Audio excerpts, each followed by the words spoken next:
오늘 시간 사도행전 28장에 있는 말씀을 통하여 사도 바울 인물 시리즈 15번째 시간입니다. 여호와 일에 대한 말씀을 선포하고자 합니다. 저는 여러분들의 사랑과 기도 덕분으로 캄보디아 단기 선교를 은혜 가운데 마치고 다시 강대상에 서게 되었습니다. 한국에서 캄보디아인 시에님 도시를 가게 되었는데요. 직접 하는 직항이 없기 때문에 베트남 하노이에 경유를 하여 도착하게 되다니 아침 7시에 출발하여 저녁 8시쯤 도착하여 하루 왼종일 거는 피곤하고 힘든 여정 가운데 다녀오게 되었습니다. 그럼에도 불구하고 그곳에서 하나님의 사랑을 경험하면서 피곤함도 있고 또 은혜를 경험하면서 뜨거운 마음으로 이 자리에 나왔습니다. 오늘도 선포하는 말씀을 통하여 여러분도 함께 은혜 받고 같이 힘을 얻는 그런 시간이 되기를 주님의 이름으로 축복합니다. 캄보디아는요, 전 국민의 97%가 불교 신자입니다. 다시 말하면 불교 국가입니다. 어렸을 때부터 불교 문화에 자라고 불교 생활을 하다 보면 기독교를 받아들이는 것이 거의 불가능한처럼 보이기도 합니다.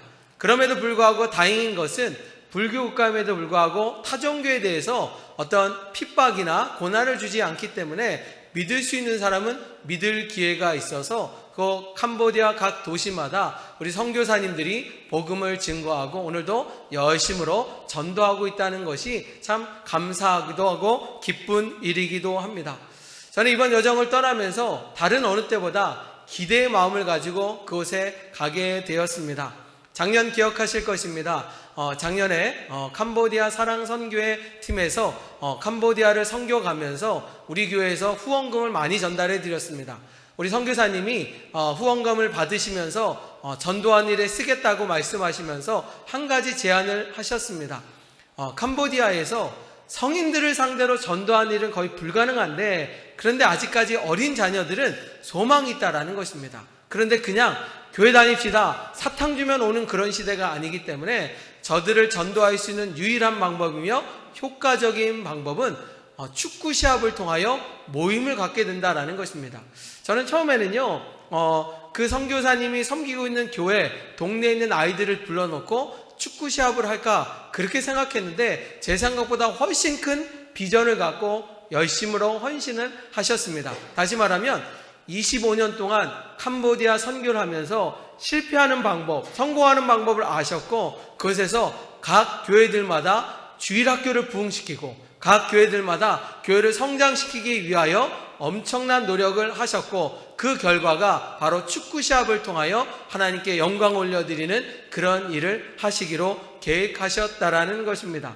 그리하여서요, 잠깐이 아니라 1년 동안 기도하면서 각 교회에다가 연락을 하고 편지를 보내서 축구 시합이 있으니까 축구팀을 만들라라고 그렇게 권고하셨다라는 겁니다. 여러분, 첫 시작은 그만큼 어렵습니다. 첫 시작이 성공하면요, 그 다음 대회는 더 훨씬 쉽게 할 수 있겠지만 많은 사람들이, 교회들이요, 의심하는 일이 더 많았다고 합니다. 왜냐하면 나올 때 유니폼을 입어야 되거든요. 유니폼은 각 교회가 구입을 해서 사줘야 되기, 그 문제로 인하여 재정적인 문제도 있고 여러 가지로 인하여 교회들이 협조하는 교회도 있지만 그냥 관망하고 그냥 비판적인 교회도 분명히 있었다라는 것입니다. 그런데 선교사님은요, 의지를 가지고 열심을 다하셨고 또 대회까지 남자 8팀, 여자 8팀, 후보 선수까지 각 15명씩 모이게 되다 보니까 300명이 모이는 은혜의 잔치가 되었습니다. 각 교회 목사님들이 축구 코치가 되어서 오시기도 하고 선생님들도 오고 부모님도 오는 귀한 잔치가 벌어지게 되었습니다. 제가 말로 설명하면 잘 이해가 안 되시니까 사진 몇 장을 준비했는데 그 사진을 보면서 은혜 받는 시간 갖고자 합니다. 자, 한번 사진 보여주시기 바랍니다. 네, 사진을 보시면 플랜카드를 멋지게 만들었습니다. 그래서 조이풀 컵이라고 하면서 기독교 잔치 또 하나님의 축제 잔치를 만들며 경기가 진행되고 있습니다. 다음 장면 보여주시죠. 네, 아이들이 많이 모였습니다. 아이들이 좀 작아서 조금 보인 것 같지만 200명이 넘게 많이 모여서 그 무더위 가운데서도 뜨겁게 열정적으로 경기를 시작하였습니다. 자, 다음 장면 보여주시죠. 네, 기도로 시작하죠. 불교 신자임에도 불구하고 교회라는 이름으로 나왔기 때문에 저들은 좋든 싫든 두 손 모으고 기도하는 것입니다. 다시 말하면 그냥 어쩌다 보니까 나온 것이 아니라 각 교회에서 몇 달 동안 같이 연습하고 훈련하면서 목사님들이 가르치고 교회 학교에 참여하면서 아이들이 기도하는 모습. 근데 저는 기도하는 모습을 봤는데 그냥 대충 기도하는 게 아니라 정말 진실되게 기도하는 모습을 보며 이 아이들이 정말 믿음의 사람이라는 것을 확신하게 되었습니다. 다음 장면 보여주시죠. 네, 낮에부터 시작된 경기는 이틀 동안 밤늦게까지 이루어지고 또 이번 대회를 잘하기 위하여 인조 경기장, 우리보다 더 좋은 경기장에서 이렇게 시합을 하고 있었습니다. 자, 다음 장면 보여주시죠. 네, 여자아이들도 마음껏 뛰놀고 열심을 다했습니다. 또 다음 장면 보여주시고 이걸 보면서 참 좋았습니다. 여러분, 저 뒤에 있는 영어로 뭐라고 쓰여진지 아시겠습니까? 호산나라고 쓰여져 있습니다. 우리 교회랑 자매 결혼을 맺어야 될 것처럼 네, 호산나라는 교회에서 이번 경기에 출전했고 우승은 못했지만 준우승을 했습니다. 그래서 얼마나 기뻐했는지 저도 같이 축하해주고 기뻐하게 하였습니다. 다음 장면 보여주시죠. 네, 우승한 팀 또 준우승한 팀 선물과 상품 전달하고 같이 시상하는 장면, 다음 장면도 보여주시기 바랍니다. 우리 여성팀에도 선물을 전달해 줬습니다. 자, 다음 장면 보면 끝나고 나서 같이 사진 찍었는데 몇 팀은 떨어지고 나니까 그냥 집에 가더라고요. 그래서 간 팀도 있었지만 끝까지 남아서 같이 기도하고 마무리하고 또 저녁을 준다고 하니까요. 우리는 김밥 주면 안 남는데 거기는요 김밥을 준다고 하니까요 다 끝까지 남아갖고 김밥을 받고요. 그 장면을 봤습니다. 누나가 김밥을 달라 하니까 절대로 못 준다고 숨어서 도망가는 친구들을 보면서 참 가난하고 힘든 지역이지만 사랑을 주면 줄수록 아이들이 더 기뻐하고 행복해한다라는 것을 보게 되었습니다. 이제 사진 그만 보시고 다시 정면으로 저를 틀어주시기 바랍니다. 그렇습니다. 선교사님의 1년간의 헌신과 노력은 각 교회들마다 저는 이게요 굉장히 기적 같은 사건이라고 생각됩니다. 나중에 이 대회를 마치고 나서 평가회를 하는데 그런 얘기를 합니다. 그 지역마다 불교 국가니까 아이들이 교회에 온다는 것을 무조건 거부했었는데 축구 시합을 한다고 모이기 시작하면서 주일학교가 생겼다라는 거예요. 그러면서 애들이 뭔지 모르겠지만 축구 때문에 먹을 것 때문에 예배를 드리면서 몰랐던 예수님을 알게 되고 절망 가운데 소망을 찾게 되는 귀한 일이 벌어졌다라는 것입니다. 저는요 이게 일회성으로 끝날 줄 알았는데 선교사님은요 더 큰 비전을 우리에게 말씀해 주셨습니다. 이 아이들을 등록할 때요 그냥 이름만 적는 게 아니라 주민등록번호, 핸드폰 번호, 집 주소를 명확하게 기록한 자들만 여기에 참여할 수 있다라고 말합니다. 왜냐하면요 캄보디아 학생들은요 굉장히 왜소하더라고요. 까무잡잡하고요 키도 작아서 여기가 초등학생들만 참여하는 경기인데 14살, 13살, 15살 아이들도 여기에 참여해도 전혀 모를 정도로 키가 작습니다. 그러면 규칙을 위반하는 거기 때문에 공정하게 하기 위하여 있는 것도 있지만 선교사님은 다른 생각을 갖고 있더라고요. 이들이 한 번 하고 끝나고 끝나는 것이 아니라 계속해서 관리해주고 계속해서 시합을 만들어서 계속 교회에서 활동하고 믿음을 심어주기 위한 그런 노력을 계속 하시겠다라고 말씀하여 주셨습니다. 적은 비용이 들지 않습니다. 한 450만 원 드는 많은 비용이지만 우리 교회에서 또 우리 청년들이 많이 후원해 줬고요. 또 선교에서 후원해 주어서 풍성하도록 축제를 벌리는 은혜의 잔치를 벌렸습니다. 그러면서 선교사님이 이렇게 얘기합니다. 내년도 이 아이들을 잘 성장시켜서 또 한 번 대회를 열 때 목사님들이 와서 바로 세례식을 해달라고 부탁을 합니다. 1년 동안 믿음을 심어주고 좋은 길을 갈 수 있도록 그렇게 얘기를 하시는데 참 도전이 되었습니다. 불교밖에 몰랐던 저들이 예수님을 알게 되고 1년 동안 신앙생활하고 그리고 세례를 줄 수 있는 감격을 생각해 보니 그냥 저절로 눈물이 날 정도로 감격의 시간을 갖게 되었습니다. 자, 이렇게 하나님의 잔치를 벌리고 많은 사람들이 모여 행복한 시간을 갖는다는 것이 얼마나 복되고 아름다운 시간인지 모르겠습니다. 그렇게 기쁨과 함께요 한편으로는 좀 속상한 마음이 들었습니다. 자, 아까 사진 한 장도 볼까요? 보여주지 않은 사진 한 장이 있는데 이 사진이요 참 마음속에 불편함을 주었습니다.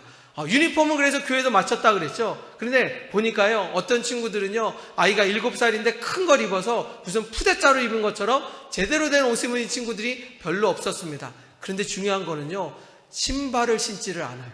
여기 보세요. 맨발로 뛰고 있지 않습니까? 선수 중에요, 잘해야 한두 명만 축구화를 신고 있고요, 나머지는 맨발로 신고 있습니다. 제가 좀 걱정이 돼갖고요, 선교사님한테 그런 얘기를 했습니다. 아니, 축구화가 없으면 운동화를 신어야 되지 않겠냐라고 하니까, 그 나라가 더운 나라다 보니까 운동화도 없고 축구화도 없고 가난하다 보니까 살 수 없어서 그냥 그렇게 나왔다라는 얘기를 해주었습니다.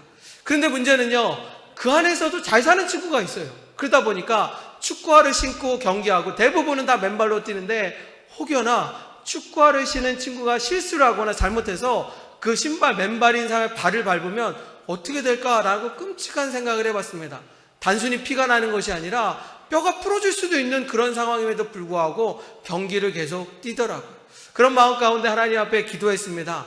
우리 교회가 복을 받아서 만약에 내년에 갈 수 있다면 우리 아이들에게 100명에게 축구화를 사줬으면 좋겠다. 사실 축구화가요, 거기서는 그렇게 비싸지 않다고 합니다. 2만 원 정도면 다 사줄 수 있는데, 한 사람이 사줄 수 있음에도 불구하고 아이들이 어렵고 교회가 어려워서 하지 못했다라는 안타까운 이야기를 듣게 되었습니다. 사랑하는 성도 여러분, 우리가 복을 받고요, 우리가 선교해야 될 이유는 무엇이냐? 아직도 이 땅에 가난하고 굶주리고 어려운 사람들이 많이 있다라는 것입니다. 그런데 그것이 오히려 복음의 기회라는 거예요. 아이들은 저녁을 먹기 위하여, 간식을 먹기 위하여, 축구하기 위하여 모였지만, 그 아이들은 그것을 통하여 복음을 들을 준비가 되어 있고요, 그것을 통하여 만약에 불교국가가 어린아이들부터 복음이 심어진다면 그 땅은 더 이상 불교국가가 아니라 기독교 국가가 될 수 있다는 확신을 갖고 이 자리에 다시 돌아오게 되었습니다.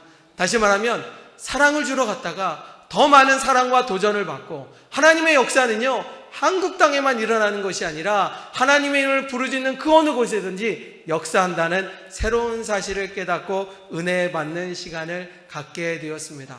사랑하는 성도 여러분, 자, 한번 따라 볼까요? 하나님은 살아계십니다.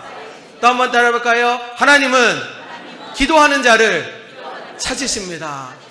저는 이번에 선교사님이 얼마나 기도하면서 준비했는지, 저는 사실 일회성으로 끝날 줄 알았습니다. 그냥 큰 잔치하고 저랑 우리 목사님들 몇 분이 오셨으니까 잔치하고 보여주는 거 끝났는데, 우리 선교사님은 다른 생각을 갖고 있더라고요.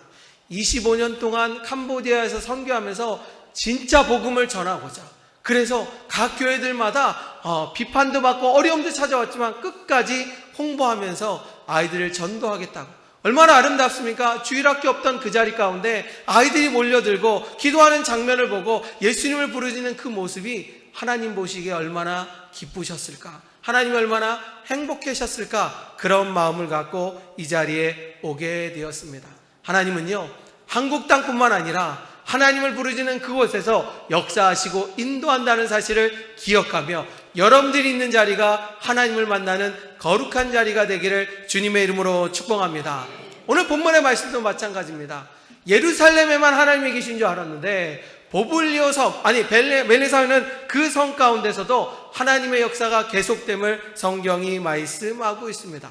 그런데 오늘 본문만 가운데는요, 여호와 이레라는 단어가 등장하지 않아요. 그런데 제가요, 오늘 본문을 묵상하면서, 그렇지, 하나님이 사도 바울을 위하여 준비하시고 역사하셨다는 여호와 이레 그 하나님이 신약에서도 나타났다라는 확신을 갖고 말씀을 준비하게 되었습니다.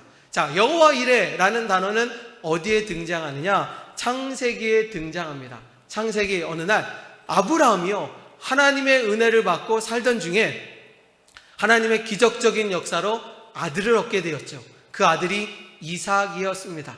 그런데 아무리 믿음이 좋은 사람들도요, 매일매일 하나님을 뜨겁게 사랑한다는 것은 쉽지 않은 일일 겁니다. 특별히 사랑하는 아들 이삭이 태어났으니 그 이삭을 바라보면서 믿음이 좀 연약했는지 하나님은 아브라함을 시험하기 위하여 이렇게 말씀하십니다. 사랑하는 아들 아브라함아, 이제 때가 되었다. 너의 아들 이삭을 제물로 바쳐라 라고 말씀하셨습니다. 그 얘기를 듣는 순간 아브라함이요, 귀를 의심했을 것입니다. 아니, 내가 믿는 하나님은 그런 하나님이 아닌데. 여러분, 과거에는요, 신에게 잘 보인다라고 말했고요, 생사람을 제물로 바쳤던 이상한 종교들이 있었습니다. 그럴 때마다 하나님은 말합니다. 그 망령된 짓이다. 절대 그래서는 안 된다. 그래서 우리 주님은요, 우리의 죄와 허물을 뭐냐? 인간이 아니라 소나 양이나 비둘기로 바쳐라. 그러면 내가 용서해 주겠다 말씀하시면서 인간을 존중해 주는 것이 우리 주님이었고요. 절대로 인간을 버리지 않으셨습니다. 그랬던 주님이요, 아브라함에게 네 아들을 제물로 각을 떠서 바쳐라, 죽여서 바쳐라 라고 말씀하니 말이 되는 이야기입니까? 가장 사랑하는 아들을 바칠 수 있는 것도 말도 안 되는 이야기일 것입니다. 그런데 우리가 아브라함을 믿음의 조상이라고 말하는 이유는요, 그는 머릿속으로는 이해되지 않고 하나님의 뜻을 이해하지 못하였지만 순종했다라는 것입니다. 다시 말하면 믿음은 무엇이냐? 내 생각대로 판단하여 하겠습니다가 믿음이 아니라, 믿음은 내 뜻이 아니라 하나님 뜻대로 순종하겠다, 그 순종을 실천한 사람이 아브라함이었고, 우리는 그래서 그를 믿음의 조상이라고 말하고 있습니다. 그는 마음이 속상하고 그리고 마음이 아팠지만 하나님의 뜻을 순종하기 위하여 아들을 제물로 바치기 위하여 모리아 산으로 가게 됩니다. 자, 그런데 그때 하나님은 미리 준비한 순양을 통하여 이렇게 말씀하십니다. 자, 같이 읽어볼까요? 창세기 22장 14절에 이런 말씀이 담겨져 있습니다. 같이 한번 읽을까요? 아브라함이 같이 있습니다. 시작. 아브라함이 그 땅 이름을 여호와 이레라 하였으므로 사람들이 이르기를 여호와의 산에서 준비되리라 하더라. 아멘.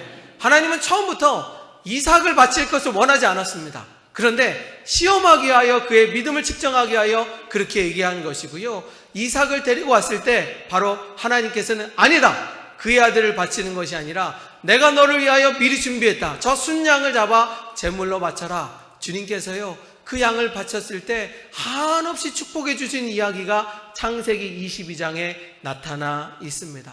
다시 말하면 여호와 이레, 우리의 길을 예비하신다, 우리의 길을 예비하시고 길을 만드시는 그 주님을 오늘 꼭 만나는 믿음의 성도가 되기를 주님의 이름으로 축원합니다. 자, 우리 옆 사람한테 한번 인사할까요? 여호와 이레 하나님이 권사님의 하나님이십니다. 시작. 여호와 이레 하나님이 권사님의 하나님이십니다. 자, 옆 사람한테 얘기합니다. 여호와 이레가 뭔지 알려주세요. 여호와 이레가 뭐예요?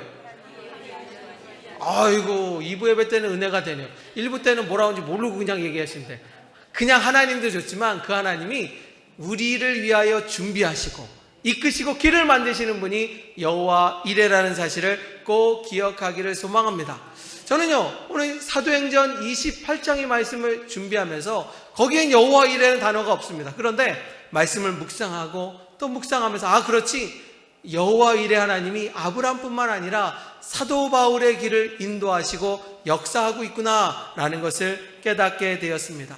지난 시간에 사도 바울은 배를 타고 로마를 향해 가고 있습니다. 여행하러 간 것이 아니라 예루살렘에서 2년 동안 감옥 생활을 하고 있지만 더 이상 어떠한 판결도 이루어지지 않을 것을 알았던 사도 바울은 결심합니다.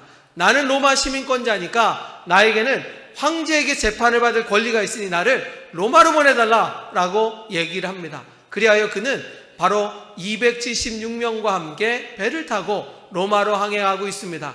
그런데 처음에는 순항을 했던 그 배 가운데 유라굴라 강풍이 불기 시작하였고, 그 폭풍 가운데 모두에게 고통의 시간이었습니다. 배에서 정말로 폭풍우가 벌어질 때 30분도 견디기 어려운데, 성경에 보면 보름 동안, 15일 동안 저들은 죽음의 순간을 견뎌야 한다라고 말하고 있습니다. 얼마나 고통스러웠을까요?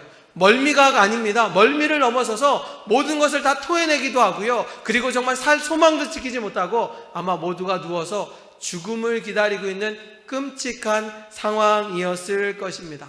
그런데 그때 사도 바울이 일어나서 이렇게 말합니다. 이거는 내 말이 아니라 내가 믿는 전능하신 하나님이 이렇게 말씀하셨으니 우리가 소망을 찾아야 됩니다 라고 하면서 우리는 다 살 것입니다 라고 선포하고 있습니다. 자, 같이 읽어볼까요? 사도행전 27장 24절의 말씀 같이 한번 읽어봅니다. 바울아, 시작. 바울아, 두려워하지 말라. 다윗 앞에 서야 하겠고 또 하나님께서 너와 함께 항해하는 자를 다 내게 주셨다 하였으니 아멘. 이 본문을 보니까요, 하나님께서 폭풍 가운데 다 죽어가는 사람들 향하여 내가 너희를 살려주리라 라고 말씀하는데 그 이유를 설명하고 있어요. 그 이유가 뭐냐? 사도 바울이 로마에 가는 것을 원했고 그 기도 소리를 하나님이 들으셨으니 하나님께서 여호와 이레로 사도 바울이 로마에 도착하도록 도와줄 것이다, 그렇게 말씀하시는 것입니다. 하나님의 뜻뿐만 아니라 사도 바울이 로마에 가고 싶은 마음이 있었고요, 그 마음을 아시는 주님께서 은혜를 베풀어 주시겠다라고 약속하셨던 여호와 이레 하나님이 다시 한번 등장하기 시작합니다. 그렇습니다. 절망 가운데 모든 소망을 잃고 죽음을 맞이하는 그들이요, 하나님의 음성, 하나님의 말씀을 듣고 우리가 살아날 수 있겠구나. 성경을 보니 그들이 일어나 음식을 먹으면서 이제는 소망을 찾았다 말씀하고 있습니다. 하나님의 약속대로요, 정말로 배는 파손되었지만 그 안에 있는 모든 사람들이 다 멜리데 섬에 도착하는 기적의 역사가 일어났습니다. 그 사람들이요, 한꺼번에 도착하니까요, 그 섬에 있는 원주민들이 어떻게 생각할까요?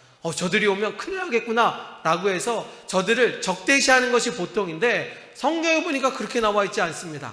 저들이 왔을 때 얼마나 불쌍했는지, 얼마나 힘이 없었는지, 저들이 도착했을 때 불을 피워주고 먹을 것을 주었다라고 말한 이유는 상상이 됩니다. 여러분 생각해 보세요.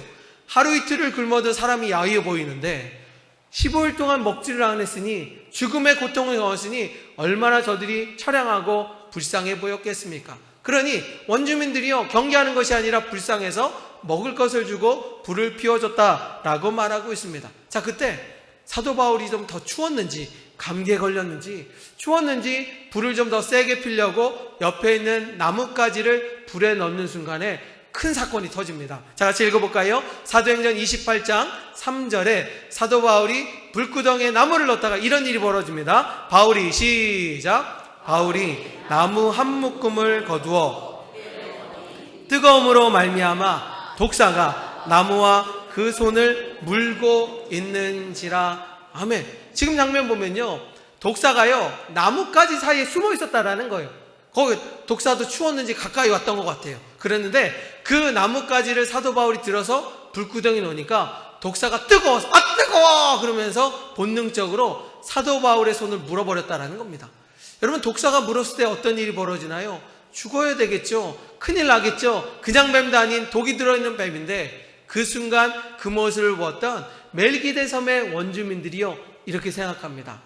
그가 바다에서 극적으로 기적적으로 살아났지만 저 사람은 살인자가 맞다. 그러니 신이 저 사람을 죽이기 위하여 독사로 물게 했구나 라고 하면서 저 사람은 죽어 마땅하는 살인자다, 그렇게 판단을 내렸다라는 것입니다. 그러면서 섬 사람들이요, 사도 바울이 죽는 모습을 지켜보는데 사도 바울이 멀쩡합니다.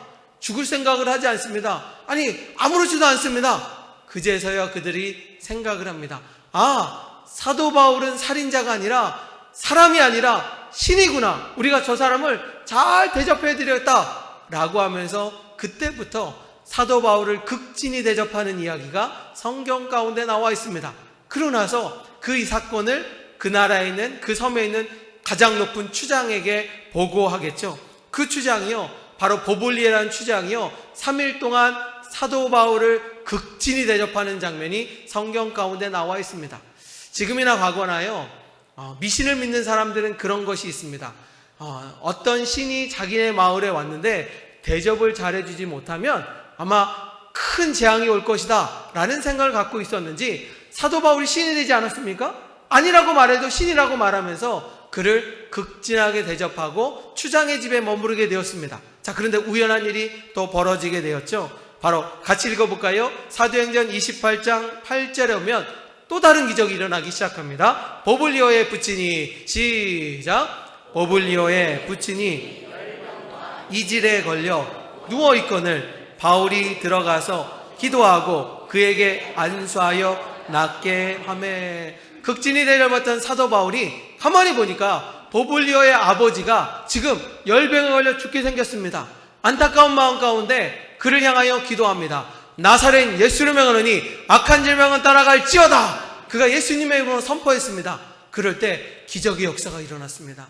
예수님의 이름을 불렀던 그 자리 가운데 놀라운 은혜를 통하여 열병으로 죽어갔던 보블리오의 아버지가 벌떡 일어나서 깨끗함을 누리는 기적의 역사가 일어났습니다.